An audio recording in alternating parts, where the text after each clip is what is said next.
ನಮಸ್ಕಾರ ವೀಕ್ಷಕರೇ, ಆಧಾರ್ ಕಾರ್ಡ್ ಇದ್ದವರಿಗೆ ರಾತ್ರೋರಾತ್ರಿ ಶಾಕಿಂಗ್ ಸುದ್ದಿ ಅಂತಾನೆ ಹೇಳ್ಬೋದು. ಯಾಕಂದ್ರೆ ಆಧಾರ್ ಕಾರ್ಡ್ ಇದ್ದವರು ಪ್ರತಿಯೊಬ್ಬರು ಕೂಡ ಈ ಒಂದು ಕೆಲಸವನ್ನ ಮಾಡಬೇಕು. ಇದೇ ಡಿಸೆಂಬರ್ 30ರ ಒಳಗಾಗಿ ಅಂತ ಅಪ್ಡೇಟ್ ಅನ್ನ ಕೊಟ್ಟಿದ್ದಾರೆ. ಸೊ ಹಾಗಾದ್ರೆ ಡಿಸೆಂಬರ್ 30ರ ಒಳಗಾಗಿ ಏನ್ ಕೆಲಸ ಮಾಡಬೇಕು, ಈ ಒಂದು ಕೆಲಸ ಅಂತ ನಾನು ಹೇಳ್ತೀನಿ. ಸೊ ಒಂದು ಕೆಲಸವನ್ನ ನೀವು ಮಾಡ್ಲಿಲ್ಲಪ್ಪ ಅಂದ್ರೆ ಡೆಫಿನೆಟ್ಲಿ ನಿಮಗೆ 10,000 ಕೂಡ ದಂಡವನ್ನ ಕಟ್ಟಬೇಕಾಗತ್ತೆ. ಸೊ ಈಗಾಗಲೇ ನೋಡಿದ್ರಿ, ಫ್ಯಾನ್ ಕಾರ್ಡ್ ಮಾಡಿಸುವವರು ಕೂಡ ಈಗಾಗಲೇ ಮಾಡಿಸಿದಿಲ್ಲ, ಈಗ 2,000 ದಂಡವನ್ನ ಕಟ್ತಾ ಇದ್ದಾರೆ. ಸೊ ಹೀಗಾಗಿ ಆಧಾರ್ ಕಾರ್ಡ್ ಏನಾದ್ರೂ ನಿಮ್ಗೆ ಪ್ರಾಬ್ಲಮ್ ಆಯ್ತಪ್ಪ ಅಂದ್ರೆ ನಿಮ್ಗೆ ಗೊತ್ತಲ್ವಾ, ಏನೇ ಒಂದು ಡಾಕ್ಯುಮೆಂಟ್ಸ್ ಮುಂದೆ ಮಾಡಿಸ್ಕೊಳ್ಬೇಕಂದ್ರೆ ನಿಮ್ಗೆ ಮುಖ್ಯವಾಗಿ ಆಧಾರ್ ಕಾರ್ಡ್ ಬೇಕು. ನೀವು ಒಬ್ಬ ವ್ಯಕ್ತಿ ಇದೀರಾ ಅಂತ ಹೇಳ್ಬೇಕಂದ್ರೆ ಮುಖ್ಯವಾಗಿ ಆಧಾರ್ ಕಾರ್ಡ್ ಬೇಕಾಗತ್ತೆ. ನಮ್ಮ ಭಾರತೀಯ ಅಂತ ಹೇಳೋದಕ್ಕೆ ಆಧಾರ್ ಕಾರ್ಡ್ ಬೇಕಾಗತ್ತೆ. ಇದನ್ನೆಲ್ಲನೂ ಕೂಡ ಬೇಕಾಗತ್ತೆ. ಅಂದ್ರೆ ಆಧಾರ್ ಕಾರ್ಡ್ ಎಷ್ಟು ಇಂಪಾರ್ಟೆಂಟ್ ನಿಮ್ಗೆ ಗೊತ್ತಿರುವಂತದ್ದು. ಸೊ ಈ ಒಂದು ಆಧಾರ್ ಕಾರ್ಡ್ ಉಳಿಬೇಕಂದ್ರೆ ಏನ್ ಮಾಡ್ಬೇಕು ಎಲ್ಲನೂ ಕೂಡ ನಾನು ಒಂದೊಂದಾಗಿ ತಿಳಿಸ್ತಾ ಹೋಗ್ತೀನಿ. ಸೊ ಈ ಒಂದು ವಿಡಿಯೋ ಬಹಳ ಇಂಪಾರ್ಟೆಂಟ್ ಆಗಿರತ್ತೆ ಪ್ರತಿಯೊಬ್ಬರಿಗೂ ಕೂಡ. ಇಲ್ಲಿ ಮಹಿಳೆಯರಿಗೆ, ಪುರುಷರಿಗೆ, ಹಿರಿಯರಿಗೆ, ಕಿರಿಯರಿಗೆ ಅಂತೇನಿಲ್ಲ, ಪ್ರತಿಯೊಬ್ರು ಕೂಡ ವಿಡಿಯೋನ ನೋಡ್ಲೇಬೇಕು. ಯಾಕಂದ್ರೆ ಆಧಾರ್ ಕಾರ್ಡ್ ಪ್ರತಿಯೊಬ್ಬರ ಹತ್ರನೂ ಕೂಡ ಇರತ್ತೆ. ಸೊ ನೀವು ಸ್ನೇಹಿತರಿಗೂ ಕೂಡ ಈ ಒಂದು ಶೇರ್ ಮಾಡಿ, ವಿಡಿಯೋವನ್ನ 30ರ ಒಳಗಾಗಿ ಈ ಒಂದು ಕೆಲಸವನ್ನ ಮಾಡಿ ಅಂತ ತಿಳಿಸಿ. ಸೊ ಈಗ ಸ್ಟಾರ್ಟ್ ಮಾಡೋಣ. ವಿಡಿಯೋ ಬಹಳ ಲೇಟ್ ಮಾಡೋದು ಬೇಡ. ಚಾನಲ್ಗೆ ಸಬ್ಸ್ಕ್ರೈಬ್ ಮಾಡಿಲ್ಲ ಅಂದ್ರೆ ದಯವಿಟ್ಟು ಇದೇ ರೀತಿಯಾದಂತಹ ಲೇಟೆಸ್ಟ್ ಆಗಿರುವಂತಹ ಅಪ್ಡೇಟ್ಗಳು ನಿಮಗೆ ಸಿಗ್ಬೇಕಂದ್ರೆ ಸಬ್ಸ್ಕ್ರೈಬ್ ಮಾಡ್ಕೊಳ್ಳಿ. ಮುಖ್ಯವಾಗಿ ನೋಟಿಫಿಕೇಶನ್ ಆಲ್ ಅಂತ ಸೆಟ್ ಮಾಡಿದ್ರೆ ಪ್ರತಿಯೊಂದು ವಿಡಿಯೋಗಳು ನೋಟಿಫಿಕೇಶನ್ ಮುಖಾಂತರ ಬಂದು ತಲುಪುತ್ತೆ, ಅಲ್ಲಿಂದ ನೀವು ನೋಡ್ಕೊಳ್ಬಹುದು. ಈಗ ವೀಕ್ಷಕರೇ, ಬಹಳಷ್ಟು ಜನ ಈಗ ಆಧಾರ್ ಕಾರ್ಡ್ ಗಳನ್ನ ಮಾಡಿಸ್ಕೊಂಡಿದ್ರೆ, ಮಾಡಿಸ್ಕೊಂಡು ಬಹಳ ವರ್ಷನೇ ಆಯ್ತು. ಸೊ ಅದನ್ನ ಅಪ್ಡೇಟ್ ಗಳನ್ನ ಮಾಡಿಸ್ಕೊಂಡಿರೋದಲ್ಲ. ಒಬ್ಬೊಬ್ರು ಇನ್ ಕೆಲವೊಂದಿಷ್ಟು ಜನರು ಅಪ್ಡೇಟ್ ಗಳನ್ನ ಮಾಡಿಸ್ಕೊಂಡಿರ್ತೀರಿ, ಒಬ್ಬೊಬ್ರು KYC ಯನ್ನ ಮಾಡಿಸ್ಕೊಂಡಿರ್ತೀರಿ, ಇನ್ನು ಕೆಲವೊಂದಿಷ್ಟು ಜನರು KYC ಯನ್ನ ಮಾಡಿಸ್ಕೊಂಡಿರೋದಿಲ್ಲ. ಸೊ ಈ ರೀತಿ ಏನೇನೋ ನಿಮ್ಮ ಒಂದು ಪ್ರಾಬ್ಲಮ್ ಗಳಿಗೆ ತಕ್ಕಂತೆ ಅವಾಗ ಸೊಲ್ಯೂಷನ್ ಅನ್ನ ಮಾಡ್ಕೊಳ್ತಾ ಇರ್ತೀರಿ. ಸೊ ಅದು ಎಲ್ಲಾನು ಬಿಡಿ. ಈಗ ಸದ್ಯಕ್ಕೆ ಈಗ ಕೇಂದ್ರ ಸರ್ಕಾರ ಹಾಗೂ ರಾಜ್ಯ ಸರ್ಕಾರ ಹೇಳಿರುವಂತಹ ಅಪ್ಡೇಟ್ ಆದ್ರೂ ಏನು ಅನ್ನುವಂಥದ್ದನ್ನ ನಾನು ಹೇಳ್ತೀನಿ. ಪ್ರತಿಯೊಬ್ಬರು ಕೂಡ ಲಕ್ಷ್ಯ ಕೊಟ್ಟು ಕೇಳಿ, ಅಪ್ಡೇಟ್ ಗಳನ್ನ ಮಾಡಿಸ್ಕೊಳ್ಬೇಕಾಗತ್ತೆ. ಆಧಾರ್ ಕಾರ್ಡ್ ಅಲ್ಲಿ ನಿಮ್ಮ ಒಂದು ವಿಳಾಸಗಳನ್ನಾದ್ರೂ ಅಪ್ಡೇಟ್ ಮಾಡ್ಕೊಳ್ಳಿ. ನೀವು ಒಂದು ಸ್ಥಳದಿಂದ ಮತ್ತೊಂದು ಸ್ಥಳಕ್ಕೆ ಹೋಗಿರ್ತೀರಿ, ಸೊ ಅಪ್ಡೇಟ್ ಗಳನ್ನ ಮಾಡಿಸ್ಕೊಳ್ಳಿ. ಅಥವಾ ನಿಮ್ಮ ಹೆಸರಾದ್ರೂ ಏನಾದ್ರೂ ಚೇಂಜಸ್ ಗಳನ್ನ ಮಾಡಿಸ್ಕೊಂಡಿರ್ತೀರಿ, ಮಾಡಿಸ್ಕೊಳ್ಳಿ. ಇಲ್ಲಪ್ಪ ನಿಮ್ಮ ಮೊಬೈಲ್ ನಂಬರ್ ಚೇಂಜ್ ಆಗಿದೆ ಅಂತ ಅದನ್ನು ಕೂಡ ಅಪ್ಡೇಟ್ ಮಾಡಿಸ್ಕೊಳ್ಳಿ. ಸೊ ಈ ರೀತಿ ಏನಾದ್ರೂ ಒಂದು ಅಪ್ಡೇಟ್ ಅನ್ನ ಮಾಡಿಸ್ಕೊಳ್ಬೇಕಂತ ಹೇಳ್ಬಿಟ್ಟು ಕಡ್ಡಾಯವಾಗಿ ರಾಜ್ಯ ಸರ್ಕಾರ ಹಾಗೂ ಕೇಂದ್ರ ಸರ್ಕಾರ ತಿಳಿಸಿರುವಂತದ್ದು. ಸೊ ನೀವು ಅನ್ಕೊಳ್ಬಹುದು, ಇದೇನಪ್ಪ ಇವರು ಅಪ್ಡೇಟ್ ಬಗ್ಗೆ ಹೇಳೋದಾದ್ರೆ ಇಷ್ಟೊಂದು ಕೊರಿತಾರ ಅಂತ ನೀವು ಅನ್ಬಹುದು. ನಾನ್ ಎಕ್ಸಾಂಪಲ್ ಸಮೇತ ನಿಮ್ಗೆ ತಿಳಿಸ್ಕೊಡ್ಲಿಕ್ಕೆ ಇಷ್ಟಪಡ್ತೀನಿ. ಯಾಕಂದ್ರೆ ಅವಾಗ ಮಾತ್ರ ನಿಮ್ಗೆ ಕ್ಲಾರಿಟಿ ಸಿಗ್ಲಿಕ್ಕೆ ಸಾಧ್ಯ. ಯಾಕೆ ನಾನು ಹೇಳ್ತಾ ಇದ್ದೀನಿ ಅನ್ನುವಂಥದ್ದು ತಿಳಿಯುತ್ತೆ ನಿಮಗೆ. ಹೌದಪ್ಪ, ಈ ರೀತಿ ಇದೆ ಅಂತ ನಿಮ್ಗೆ ಅನ್ಸುತ್ತೆ. ಈಗ ನೋಡಿ, ಒಂದು ಎಕ್ಸಾಂಪಲ್ ಸಮೇತ ಹೇಳೋದಾದ್ರೆ, ಉದಾಹರಣೆಗೆ ನಾವು ಈ ಒಂದು ಅನ್ನಭಾಗ್ಯ ಯೋಜನೆನೇ ತಗೊಳ್ಳೋಣ. ಓಕೆನಾ?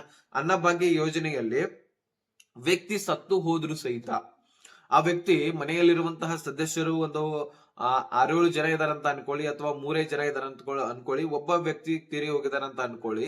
ಆ ವ್ಯಕ್ತಿ ಹೆಸರಲ್ಲೇ ಇನ್ನೂ ಕೂಡ ಅನ್ನಭಾಗ್ಯ ಯೋಜನೆಯಲ್ಲಿ ಹಣ ಕೂಡ ಪಡಿತಾ ಇದ್ದಾರೆ, ಇನ್ನೂ ಕೂಡ ಅಕ್ಕಿಯನ್ನ ಪಡಿತಾ ಇದ್ದೀರಿ. ಈ ರೀತಿ ನೀವು ಪಡಿತಾ ಇರ್ಲಿಲ್ಲ ಅಂದ್ರೆ ನೀವು ಅನ್ಕೋತೀರಾ ನಾವೇನ್ ಪಡ್ಕೊಳ್ತಾ ಇಲ್ಪ ಅಂತ ಅನ್ಕೋಬಹುದು. ಆದ್ರೂ ಸಹಿತ ಅಪ್ಡೇಟ್ ಮಾಡ್ಕೊಳ್ಳೇಬೇಕು, ಅದೇನ ಇದನ್ನಿಲ್ಲ. ಆದ್ರೆ ಆಗ್ತಾ ಇರುವಂತಹ ಪ್ರಕರಣಗಳ ಬಗ್ಗೆ ನಿಮ್ಗೆ ಹೇಳ್ತಾ ಇದೀನಿ. ಎಕ್ಸಾಂಪಲ್, ಸೊ ಈಗ ತೀರಿ ಹೋಗಿದ್ರು ಸಹಿತ ಅವ್ರ ಹೆಸರಲ್ಲಿ ಅಕ್ಕಿಯನ್ನ ಪಡಿತಾ ಇದ್ರೆ, ಅಕ್ಕಿಯ ಹಣವನ್ನ ಪಡಿತಾ ಇದ್ರಿ. ಸೊ ಈ ರೀತಿ ಆಗಿದ್ದ ಕಾರಣಕ್ಕಾಗಿ ಸರ್ಕಾರ ಎಚ್ಚೆತ್ಕೊಂಡು ಬಹಳಷ್ಟು ಕಡೆ ಪ್ರಕರಣಗಳು ದಾಖಲೆ ಆದ ಕಾರಣಕ್ಕಾಗಿ ಒಂದು ರೇಷನ್ ಕಾರ್ಡ್ ರದ್ದು ಮಾಡ್ತಾ ಇದೆ, ಮತ್ತೆ ನೀವು ಆಧಾರ್ ಕಾರ್ಡ್ ಅಪ್ಡೇಟ್ ಗಳನ್ನ ಮಾಡಿಸ್ಕೊಳ್ಬೇಕಂತ ಹೇಳ್ತಾ ಇದ್ದಾರೆ.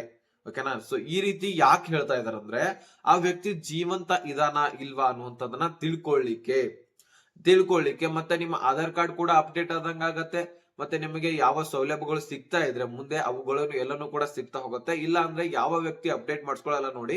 ಸೊ ನಿಮಗೆ ಬರೀ ಈ ಒಂದು ಆಧಾರ್ ಕಾರ್ಡ್ ದಿಂದ ನಿಮ್ಗೆ ಗೊತ್ತಲ್ವಾ, ಯಾವ ಯೋಜನೆಗಳು ಕೂಡ ಸಿಗೋದಿಲ್ಲ. ಒಂದು ನಿಮ್ಗೆ ಹೇಳ್ಬೇಕಂದ್ರೆ ಉಳುಕಿರುವಂತಹ ಡಾಕ್ಯುಮೆಂಟ್ಸ್ ಗಳು ಕೂಡ ರದ್ದಾಗ್ತಾ ಹೋಗುತ್ತೆ ಆಧಾರ್ ಕಾರ್ಡ್ ಒಂದು ಸ್ಟಾಪ್ ಆದ್ರೆ. ಆಧಾರ್ ಕಾರ್ಡ್ ಎಷ್ಟು ಮುಖ್ಯ ನಿಮ್ಗೆ ಗೊತ್ತಿರುವಂತದ್ದು. ಆಧಾರ್ ಕಾರ್ಡ್ ಇದ್ದರೆ ಮುಂದಿನ ಡಾಕ್ಯುಮೆಂಟ್ಸ್ ಗಳು ರೆಡಿ ಆಗ್ಲಿಕ್ಕೆ ಸಾಧ್ಯ.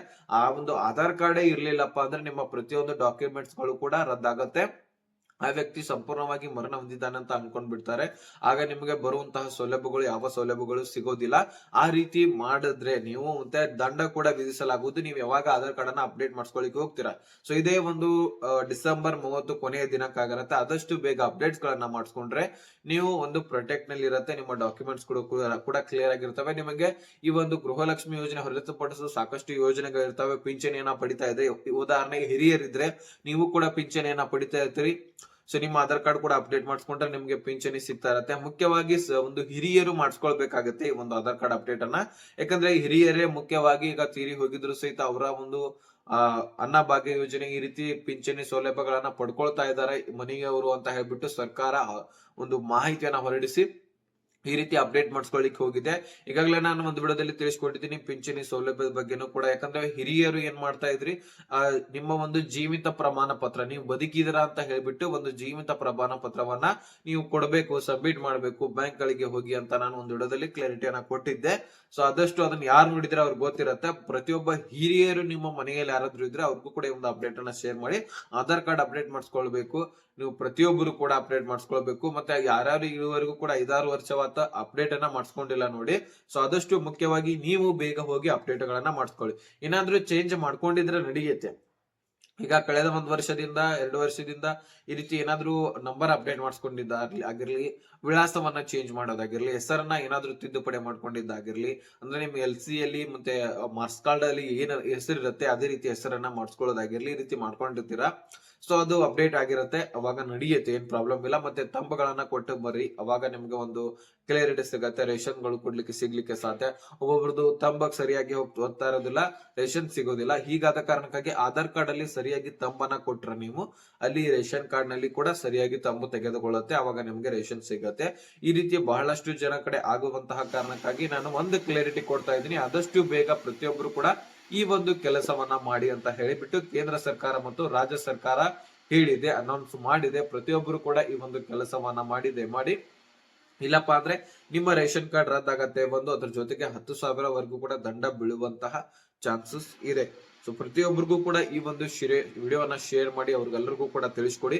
ನಾನು ಹೇಳಿರುವಂತಹ ಎಕ್ಸಾಂಪಲ್ ನಿಮ್ಗೆ ತಿಳಿತಂತ ಅನ್ಕೊಳ್ತೀನಿ.